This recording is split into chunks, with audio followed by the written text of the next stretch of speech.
Quick stat for you, roughly 1 in 10 VA loans face delays due to appraisal issues. Here's how to avoid being that one. The VA appraisal doesn't have to be a deal killer, but it can be if you're not prepared.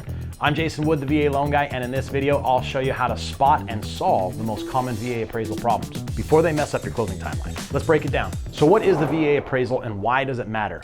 Every VA purchase requires an appraisal, and it does two things. Number one, it confirms the value of the home so you're not overpaying. And number two, it checks for VA required safety and condition standards. These are called MPRs, or minimum property requirements.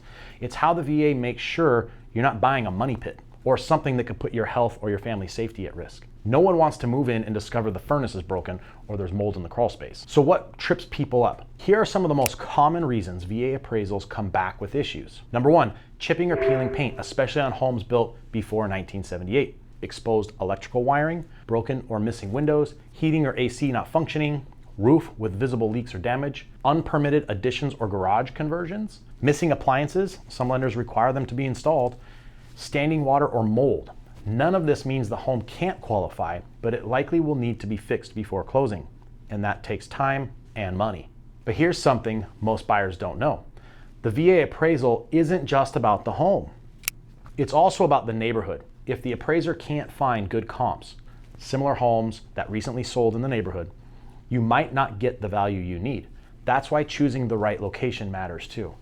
We had a buyer fall in love with this really great house, but the electrical panel, the box, had exposed wires and the appraiser flagged it.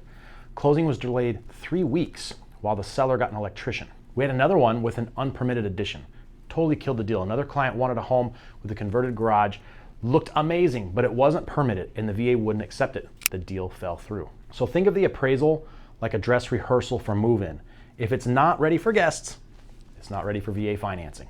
So here are 3 pro tips to avoid appraisal headaches. If you want to keep your loan on track, these are the most common VA issues that we see. Number one, do a pre-appraisal inspection. Walk through the home with your agent and look for the obvious MPR issues. Number two, fix small problems early. Paint, broken screens, leaky faucets, knock them out before the appraiser arrives. Number three, partner with pros. Work with agents and contractors who understand VA loans. Number four, ask questions. If something seems off, bring it up early. It's better to ask than to assume. Number five, stay flexible. If something does get flagged, don't panic.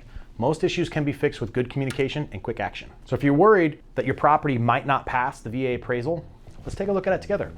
My team and I will help you review the listing photos, check against VA minimum property requirements and standards, and we'll flag anything that could delay the closing.